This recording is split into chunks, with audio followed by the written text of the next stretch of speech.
فجر کی نماز کے بعد قرآن کی ایک سورت پڑھنے سے فوت شدہ والدین کی مغفرت ہو جاتی ہے۔ پیارے نبی صلی اللہ علیہ وآلہ وسلم نے فرمایا، چاہے ان پر جہنم کی آگ ہی کیوں نہ واجب ہو چکی ہو۔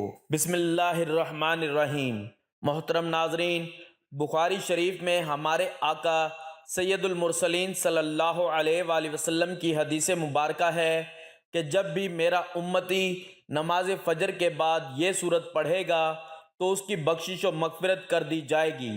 اگر نماز فجر کی ادائیگی کے بعد 70 مرتبہ یہ سورت پڑھے گا تو اللہ کے فرشتے اس انسان کی حاجات پوری کرنے کے لیے ایک دوسرے سے آگے نکلنے کی کوشش کرتے ہیں۔ نہایت ہی معلوماتی ویڈیو ہے، آخر تک ضرور دیکھیے گا۔ جب حضرت طلوط کو بنی اسرائیل کی حکمرانی مل گئی تو آپ نے اپنی قوم کو جہاد کے لیے تیار کیا اور اس وقت کے ایک بہت بڑے کافر بادشاہ جالوت کے ساتھ جنگ کرنے کے لیے اپنی فوج کو لے کر میدان میں نکلے کہ جالوت نہایت قد آور اور نہایت ہی طاقتور بادشاہ تھا اور اس کے سر پر پہنی جانے والی لوہے کی ٹوپی کا وزن 300 رطل تھا اور موجودہ وزن کے حساب سے یہ وزن 150 کلو گرام بنتا ہے۔ جب دونوں فوجیں آمنے سامنے ہوئیں تو حضرت طلوط نے اپنے لشکر میں یہ اعلان کروا دیا کہ میرا جو سپاہی جالوت کو قتل کرے گا میں اپنی شہزادی کا نکاح اس کے ساتھ کر دوں گا اور اپنی آدھی سلطنت بھی اس کو دے دوں گا۔ یہ فرمان شاہی سن کر حضرت داؤد علیہ السلام آگے بڑھے، جو ابھی عمر میں بہت ہی کم سن تھے۔ بیماری سے ان کا چہرہ بھی زرد ہو رہا تھا۔ اس وقت ان کی غربت اور مفلسی کا یہ عالم تھا کہ لوگوں کی بکریاں چرا کر ان کی اجرت سے گزر بسر کرتے تھے۔ روایت میں بتایا گیا ہے کہ جب حضرت داؤد علیہ السلام گھر سے جہاد کے لیے روانہ ہوئے تھے تو راستے میں ایک پتھر یہ بولا کہ اے حضرت داؤد، مجھے اٹھا لیجئے اور اپنے ساتھ رکھ لیجئے کیونکہ میں حضرت موسیٰ علیہ السلام کا پتھر ہوں۔ پھر دوسرے پتھر نے پکار کر کہا کہ اے داؤد، مجھے اٹھا لیجئے کیونکہ میں حضرت ہارون علیہ السلام کا پتھر ہوں۔ پھر ایک تیسرے پتھر نے آپ کو پکار کر عرض کیا کہ اے داؤد علیہ السلام، مجھے اٹھا لیجئے کیونکہ میں جالوت کا قاتل ہوں۔ حضرت داؤد علیہ السلام نے تینوں پتھروں کو اٹھا کر اپنے پاس موجود تھیلے میں ڈال لیا۔ جب جنگ شروع ہوئی تو حضرت داؤد علیہ السلام اپنے گوپل لے کر صفوں سے آگے بڑھے اور جب جالوت پر آپ کی نظر پڑی تو آپ نے تینوں پتھروں کو اپنی گوپن میں رکھ کر اور بسم اللہ الرحمن الرحیم پڑھ کر گوپن سے تینوں پتھروں کو جالوت پر پھینکا اور یہ تینوں پتھر جا کر جالوت کے ناک اور کھوپڑی پر لگے اور اس کے بھیجے کو پاش پاش کر کے اس کے سر سے پیچھے سے نکل کر جالوت کے باقی ساتھیوں کو لگے اور سب کے سب مقتول ہو کر زمین پر گر پڑے۔ پھر حضرت داؤد علیہ السلام نے جالوت کی لاش کو گھسیٹتے ہوئے لا کر اپنے بادشاہ یعنی حجت طلوط کے قدموں میں رکھ دیا۔ یہ منظر دیکھ کر حضرت طلوط اور بنی اسرائیل کی قوم کے باقی افراد بے حد خوش ہوئے۔ ناظرین، جالوت کے قتل ہو جانے کے سبب اس کا پورا لشکر ڈر کے مارے وہاں سے بھاگ نکلا اور حضرت طلوط کو فتح مبین ہو گئی۔ اس فتح کے بعد اپنے اعلان کے مطابق حضرت طلوط نے اپنی ایک بیٹی کا نکاح حضرت داؤد علیہ السلام کے ساتھ کر دیا اور ساتھ ہی ساتھ اپنی آدھی سلطنت بھی انہیں سونپ دی۔ اس کے بعد 40 برس کے بعد جب حضرت طلوط کا انتقال ہو گیا تو حضرت داؤد علیہ السلام پوری سلطنت کے بادشاہ اور حکمران ہو گئے۔ ناظرین، پھر جب اس دور کے نبی حضرت شمع علیہ السلام کی وفات ہو گئی تو اللہ سبحانہ و تعالی نے حضرت داؤد علیہ السلام کو نبوت سے بھی سرفراز فرما دیا۔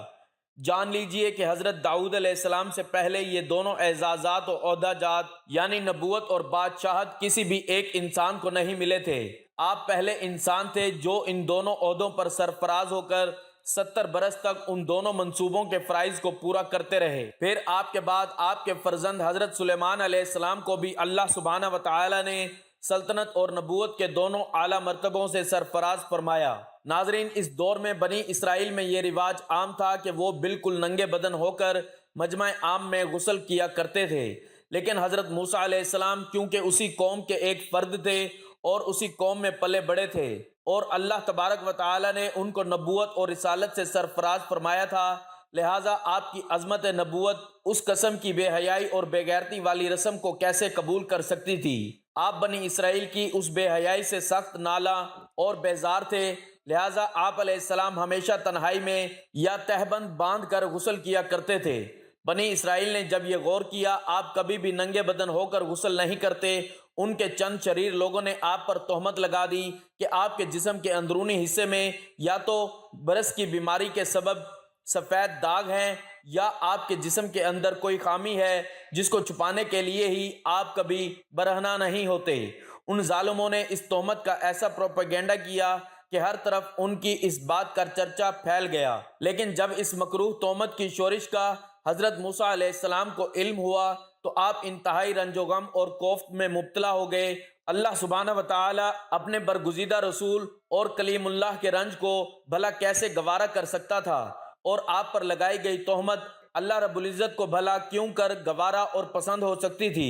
اسی وقت اللہ سبحانہ وتعالی نے اپنے پیارے محبوب علیہ السلام کی بے ادبی ظاہر کرنے کا ایک ایسا ذریعہ پیدا فرما دیا کہ چشم زدن میں بنی اسرائیل کے شریروں اور ظالموں کے دل و دماغ میں معجزاً تمام شکوک و شبہات کے بادل چھٹ گئے، اور حضرت موسیٰ علیہ السلام کی بے عیبی تمام بنی اسرائیل پر روشن آفتاب کی مانند ظاہر ہو گئی۔ واقعہ یوں پیش آیا کہ ایک دن آپ پہاڑوں کے درمیان ایک چھپے ہوئے چشمے پر غسل فرمانے کے لیے تشریف لے گئے، اور جب آپ نے دیکھا کہ یہاں دور دور تک کسی انسان کا نام و نشان تک نہیں ہے تو آپ اپنے تمام کپڑوں کو اتار کر ایک پتھر پر رکھ کر غسل فرمانے لگے۔ غسل فرمانے کے بعد جب آپ اپنا لباس پہننے کے لیے اس پتھر کے پاس پہنچے تو کیا دیکھتے ہیں کہ وہ پتھر آپ کے تمام لباس کو لے کر سرپٹ بھاگتا ہوا شہر کی جانب چلا جا رہا ہے۔ یہ دیکھ کر حضرت موسیٰ علیہ السلام بھی اس پتھر کے پیچھے پیچھے دوڑنے لگے اور اس پتھر کو پکارنے لگے کہ سعودی ہجر، سعودی ہجر، یعنی اے پتھر میرا کپڑا، اے پتھر میرا کپڑا۔ لیکن وہ پتھر برابر بھاگتا رہا یہاں تک کہ شہر کی بڑی بڑی شاہراہوں سے ہوتا ہوا گلی اور کوچوں میں پہنچ گیا، اور آپ بھی برہنہ بدن کی حالت میں برابر اس پتھر کے پیچھے دوڑتے چلے گئے۔ اور اسی طرح سے بنی اسرائیل کے ہر ایک فرد نے اپنی آنکھوں سے دیکھ لیا کہ حضرت موسیٰ علیہ السلام کے مبارک بدن میں کہیں بھی کوئی عیب موجود نہ تھا، بلکہ آپ کے مقدس جسم اطہر کا ہر ایک حصہ حسن و جمال کے ایسے نقطہ کمال پر پہنچا ہوا تھا کہ اس وقت کے عام انسانوں میں اس کی مثال نہ تھی۔ چنانچہ بنی اسرائیل کے ہر فرد کی زبان پر یہی جملہ تھا کہ خدا کی قسم موسیٰ بالکل ہی بے عیب ہیں۔ جب یہ پتھر آپ کو پورے علاقے میں اپنے پیچھے پیچھے بھگا چکا تو خود بخود ایک مقام پر ٹھہر گیا۔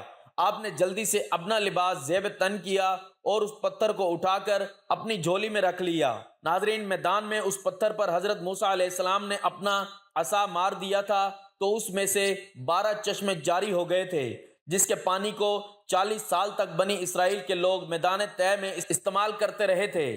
ناظرین، قرآن کریم کی مبارک اور مقدس آیات منکر جو ہر چیز کو اپنی ناقص اور عقل کی عینک سے ہی دیکھتے ہیں اور اس پتھر سے پانی کے چشموں کے جاری ہونے کو محال قرار دیتے ہیں اور کہتے ہیں کہ ہماری عقل اس معجزے کو تسلیم نہیں کر سکتی کہ اتنے چھوٹے سے پتھر سے 12 چشمے جاری ہو گئے، حالانکہ یہ منکرین اپنی آنکھوں سے دیکھ رہے ہیں کہ بعض پتھروں میں اللہ سبحانہ وتعالی نے ایسی تاثیر پیدا فرما دی ہے کہ وہ بال مونڈ دیتے ہیں۔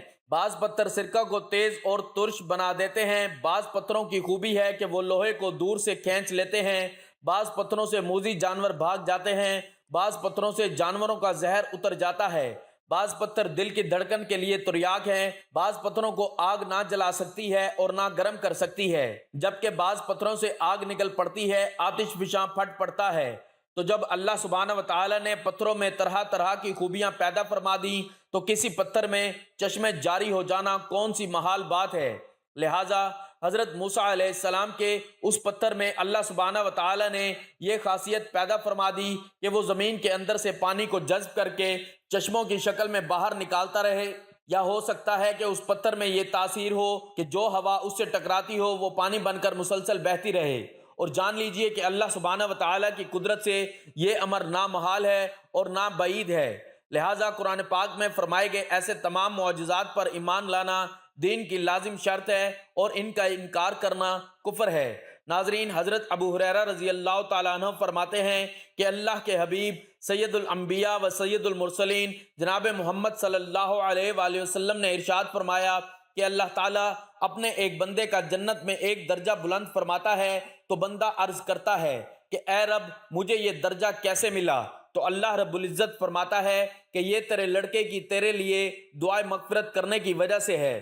روایت مشکات شریف میں پیارے دوستو حدیث مبارکہ میں آیا ہے کہ جو شخص ہر روز فرض نماز کے بعد 3 مرتبہ سورۃ اخلاص پڑھتا ہے تو اللہ سبحانہ وتعالی اس کے گناہ بخش دے گا۔ جو شخص نماز فجر کے بعد 7 مرتبہ پڑھے تو اللہ سبحانہ وتعالی اس پر دوزخ کے 7 طبقے حرام کر دے گا، اور جو شخص 8 بار پڑھے تو اللہ تبارک وتعالی اس کے لیے بہشت کے 8 دروازے کھول دے گا۔ جو کوئی سورۃ اخلاص 70 مرتبہ پڑھے تو اللہ تعالیٰ اسے 70 بار نگاہ رحمت سے دیکھتا ہے، اور جو کوئی سورۃ اخلاص 100 مرتبہ پڑھے گا تو اللہ سبحانہ وتعالی اسے اور اس کے والدین کو بخش دے گا، اور جو 1000 بار پڑھے گا تو اللہ تبارک وتعالی اس کو پل صراط کے 1000 عذابوں سے محفوظ رکھے گا۔ کوئی شخص 1,00,000 بار پڑھ کر میت کو اس کا ثواب بخشے گا تو اللہ سبحانہ وتعالی اس میت کے تمام گناہوں کو معاف فرمائے گا اور اس کی مغفرت کرے گا، اگرچہ وہ مستحق کے عذاب ہی کیوں نہ ہو۔ ناظرین کرام، حضرت عباس رضی اللہ تعالیٰ عنہما سے روایت ہے کہ فرشتے آسمان سے زمین پر روٹی اور گوشت لے کر دسترخوان پر حاضر ہوئے، اور بعض روایتوں میں یہ بھی آیا ہے کہ تلی ہوئی ایک بہت بڑی مچھلی تھی جس میں کانٹے نہیں تھے، اور اس میں سے روغن ٹپک رہا تھا، اور اس کے سر کے پاس نمک اور دم کے پاس سرکہ تھا، اور اس کے ارد گرد قسم قسم کی سبزیاں تھیں، اور 5 روٹیاں تھیں، ایک روٹی کے اوپر روغن زیتون، دوسرے پر شہد، تیسرے پر گھی، چوتھی پر پنیر، اور 5ویں پر گوشت کی بوٹیاں تھیں۔ دسترخوان کے سارے سامان کو دیکھ کر حضرت عیسیٰ علیہ السلام کے ایک حواری شمعون نے کہا، جو تمام حواریوں کا سردار تھا، اے روح اللہ، کیا یہ دسترخوان اس دنیا کے کھانوں میں سے ہے یا آخرت کے کھانوں میں سے؟ تو حضرت عیسیٰ علیہ السلام نے فرمایا کہ یہ دسترخوان نہ تو دنیا کے کھانوں میں سے ہے اور نہ ہی آخرت کے کھانوں میں سے، بلکہ اللہ تبارک و تعالی نے تمہارے لیے اس سارے کھانے کو ابھی ابھی اپنی قدرت کاملہ سے ایجاد فرما کر بھیجا ہے۔ اس کے بعد عیسیٰ روح اللہ نے اپنی قوم یعنی بنی اسرائیل کو حکم دیا کہ خوب پیٹ بھر کر کھاؤ، اور خبردار اس میں کسی طرح کی کوئی خیانت نہ کرنا، اور آنے والے کل کے لیے ذخیرہ بنا کر نہ رکھنا۔ لیکن بنی اسرائیل نے اس میں خیانت بھی کر ڈالی اور کل کے لیے ذخیرہ بنا کر بھی رکھ لیا، اور اس نافرمانی کی وجہ سے اللہ جل جلالہ کا ان پر یہ عذاب آیا کہ یہ لوگ جب رات کو سوئے تو اچھے خاصے تھے، لیکن جب صبح کو بیدار ہوئے تو مسخ ہو کر ان میں سے کچھ خنزیر اور کچھ بندر بن چکے تھے۔ پھر حضرت عیسیٰ علیہ السلام نے ان کی موت کے لیے دعا مانگی تو تیسرے روز یہ لوگ مر کر اس دنیا سے نیست و نابود ہو گئے، اور کسی کو یہ بھی معلوم نہ ہوا لاشوں کو زمین نگل گئی یا آسمان کھا گیا۔ اور جان لیجئے کہ اللہ سبحانہ وتعالی نے اس عجیب اور عظیم الشان واقعے کا تذکرہ قرآن پاک کی سورۃ مائدہ میں فرمایا ہے۔ پیارے ناظرین، یہ بھی جان لیجئے کہ مائدہ دسترخوان کو کہتے ہیں، اور اسی واقعے کی وجہ سے اس سورہ مبارکہ کا نام سورۃ مائدہ رکھا گیا ہے۔ ناظرین کرام، حضرت یوسف علیہ السلام کو جب ان کے بھائیوں نے کنویں کے اندر پھینک دیا تو ایک شخص جس کا نام مالک بن ظہیر تھا اور وہ دین کا باشندہ تھا، وہ شخص ایک قافلے کے ساتھ اس کنویں پر پہنچا اور اپنا ڈول اس کنویں کے اندر ڈال دیا۔ حضرت یوسف علیہ السلام نے اس ڈول کو پکڑ لیا اور مالک بن زبیر نے آپ کو کنویں میں سے باہر نکال لیا۔ حضرت یوسف علیہ السلام کے بھائیوں نے ظہیر سے کہا کہ یہ ہمارے غلاموں میں سے ایک بھاگا ہوا غلام ہے، اگر تم اس کو خرید لو تو ہم اسے تمہارے ہاتھ انتہائی سستے داموں میں بیچ دیں گے۔ چنانچہ ظہیر نے صرف چند درم کے عوض حضرت یوسف علیہ السلام کو آپ کے بھائیوں سے خرید لیا، لیکن بھائیوں نے یہ شرط رکھی کہ اس کو اتنی دور لے جاؤ کہ اس کی خبر بھی ہمارے سننے میں نہ آئے۔ مالک بن ظہیر نے آپ کو خرید کر مصر کے بازار کا رخ کیا اور بازار میں ان کو فروخت کرنے کا اعلان کر دیا۔ پیارے ناظرین، ان دنوں میں مصر کا بادشاہ دیان بن ولید ملکی تھا، اور اس نے اپنے وزیر اعظم کو مصر کی حکومت اور خزانے سونپ رکھے تھے، اور مصر کے لوگ اس کو عزیز مصر کے خطاب سے پکارتے تھے۔ پیارے ناظرین، جب عزیز مصر کو معلوم ہوا کہ مصر کے بازار میں ایک بہت ہی زیادہ خوبصورت حضرت غلام فروخت کے لیے لایا گیا ہے اور لوگ اس کو خریدنے کے لیے بڑی بڑی رقمیں لے کر بازار میں اکٹھے ہو گئے ہیں، تو عزیز مصر نے حضرت یوسف علیہ السلام کے وزن کے برابر سونا اور اتنی ہی چاندی اور اتنا ہی مشک اور اتنے ہی حریر قیمت دے کر خرید لیا۔ پھر اس نے یوسف علیہ السلام کو اپنے گھر لے جا کر اپنی بیوی زلیخا سے کہا کہ اس غلام کو نہایت ہی اعزاز و اکرام کے ساتھ رکھو۔ پیارے ناظرین، اس وقت آپ علیہ السلام کی عمر مبارک 13 یا 17 برس تھی۔ زلیخا حضرت یوسف علیہ السلام کے حسن و جمال کو دیکھ کر آپ پر فریفتہ ہو گئی اور ایک روز خوب بند سنور کر محل کے تمام دروازوں کو بند کر دیا اور تنہائی میں حضرت یوسف علیہ السلام کو لبھانے لگی۔ حضرت یوسف نے معاذ اللہ کہہ کر فرمایا کہ میں اپنے مالک عزیز مصر کے احسان کو فراموش کر کے ہرگز اس کے ساتھ کوئی خیانت نہیں کر سکتا۔ پھر جب زلیخا بدذات خود آپ علیہ السلام کی جانب لپکی، آپ دوڑ پڑے اور زلیخا نے آپ کے پیچھے سے آپ کا پیراہن پکڑ لیا۔ وہ پیراہن اس وقت پھٹ گیا جب زلیخا آپ کے پیچھے دوڑتے ہوئے محل کے صدر دروازے تک پہنچ گئی۔ اتفاق سے ٹھیک اسی حالت میں عزیز مصر محل کے اندر داخل ہوا اور دونوں کو دوڑتے ہوئے اسی حالت میں دیکھ لیا۔ تو زلیخا نے مکاری سے عزیز مصر سے کہا کہ اس غلام کی سزا یہ ہے کہ اس کو جیل خانہ بھیج دیا جائے یا کوئی دوسری سخت ترین سزا دی جائے، کیونکہ اسے تمہاری بیوی کے ساتھ عمل بد کا ارادہ کیا تھا۔ حضرت یوسف علیہ السلام نے فرمایا کہ اے عزیز مصر، یہ غلط بیانی سے کام لے رہی ہے، کیونکہ اس نے خود مجھے لبایا اور جب میں اس سے دور بھاگا تو اس نے میرا پیچھا کیا۔ عزیز مصر ان دونوں کا بیان جان کر حیران رہ گیا۔ یوسف علیہ السلام سے کہنے لگا کہ میں کیسے یقین کر لوں کہ جو کچھ تم بتا رہے ہو وہ سچ ہے؟ تو یوسف علیہ السلام نے فرمایا کہ 4 مہینے کا ایک لڑکا پالنے میں لیٹا ہوا ہے جو زلیخا کے ماموں کا بیٹا ہے، اسے ہی دریافت کر لیجئے کہ یہ واقعہ کیا ہے۔ تو عزیز مصر نے کہا بھلا 4 ماہ کا لڑکا کیسے بول کر بات کر سکتا ہے؟ یہ کیسے گواہی دے سکتا ہے؟ تو حضرت یوسف علیہ السلام نے فرمایا کہ اللہ سبحانہ و تعالی ضرور اس کو میرے حق میں بولنے کی طاقت عطا کرے گا، کیونکہ میں بے قصور ہوں۔ پھر جب عزیز مصر نے اس بچے سے پوچھا تو اس بچے نے بآواز بلند فصیح زبان میں کہا اگر یوسف کا کرتا آگے سے پھٹا ہوا ہے تو زلیخا سچی ہے اور وہ جھوٹے ہیں، لیکن اگر ان کا کرتا پیچھے سے پھٹا ہوا ہے تو زلیخا جھوٹی ہے۔ ناظرین اکرام، 4 ماہ کے بچے کی زبان سے عزیز مصر نے جب یہ گواہی سنی تو دیکھا تو یوسف علیہ السلام کا کرتا پیچھے کی جانب سے پھٹا ہوا تھا۔ تو اس وقت عزیز مصر نے حضرت یوسف علیہ السلام کی بے گناہی کا اعلان کر دیا۔ بے شک اللہ تبارک و تعالی ہر چیز پر قدرت رکھنے والا ہے اور قرآن پاک میں اپنے معجزات یوں ہی کھول کھول کر بیان فرماتا ہے۔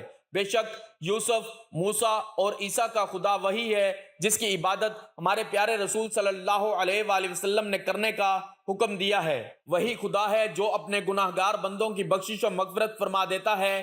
کوئی انسان کتنا ہی گناہگار کیوں نہ ہو، جب وہ اپنے خالق حقیقی کے سامنے سجدہ ریز ہو جاتا ہے اور اس سے معافی اور بخشش طلب کرتا ہے تو وہ رب رحمان ضرور اسے معاف فرما دیتا ہے۔ ناظرین، وقت کی نزاکت کو مد نظر رکھتے ہوئے آج کے وظیفے کی طرف چلتے ہیں۔ وظیفہ شروع کرنے سے پہلے ایک مرتبہ درود پاک پڑھ لیں۔ درود پاک آپ کوئی سا بھی پڑھ سکتے ہیں۔ درود ابراہیمی پڑھ لیں یا صلی اللہ علیہ وآلہ وسلم پڑھ لیں یا صلی اللہ علی محمد پڑھ لیں۔ ایک مرتبہ میرے ساتھ بھی درود پاک پڑھ لیں تاکہ ثواب ہو۔ اللہم صلی علی محمد وعلی آل محمد کما صلیت علی ابراہیم وعلی آل ابراہیم انک حمید مجید۔ اللہم بارک علی محمد وعلی آل محمد کما بارکت علی ابراہیم وعلی آل ابراہیم انک حمید مجید۔ درود پاک پڑھنے کے بعد سب سے پہلا جو وظیفہ آپ نے پڑھنا ہے وہ ہے ربنا اغفر لی ولوالدی وللمؤمنین یوم یقوم الحساب۔ اے ہمارے پروردگار، جس دن حساب قائم ہوگا اس دن میری بھی مغفرت فرمائیے، میرے والدین کی بھی اور ان سب کی بھی جو ایمان رکھتے ہیں۔ اس کے بعد جو دوسرے نمبر پر آپ کو وظیفہ کرنا ہے وہ قرآن پاک کی ایک چھوٹی سی سورت ہے، سورت اخلاص۔ قل هو اللہ احد اللہ الصمد لم یلد ولم یولد ولم یکن لہ کفوا احد۔ سورت اخلاص آپ نے 70 مرتبہ پڑھنی ہے۔ یہ وظیفہ آپ کے والدین کی مغفرت کے لیے ہے۔ اس کے بعد ایک مرتبہ وہ درود پاک پڑھ لیں جو وظیفہ شروع کرنے سے پہلے پڑھا تھا۔ اس کے بعد اپنے والدین کی بخشش کے لیے دعا مانگ لیں۔ اللہ تبارک و تعالی سے چشم پرنم دعا ہے کہ ہمیں ہمارے والدین اور ہماری اولادوں کے تمام صغیرہ و کبیرہ گناہوں کو معاف فرما کر ان گناہوں کو نیکیوں میں تبدیل فرما دے، جیسا کہ اللہ اپنے نیک بندوں کے لیے فرماتا ہے جن مسلمانوں کے والدین اس دنیا سے رخصت ہو چکے ہیں، اللہ ان کی قبروں کو جنت کے باغوں میں سے باغ بنا دے، آمین یا رب العالمین۔ ناظرین، گزارش ہے کہ اللہ تعالیٰ کے 99 ناموں میں سے کوئی ایک نام لکھ کر کمنٹس میں ضرور شیئر کریں۔ اللہ ہم سب کا حامی و ناصر ہو، آمین۔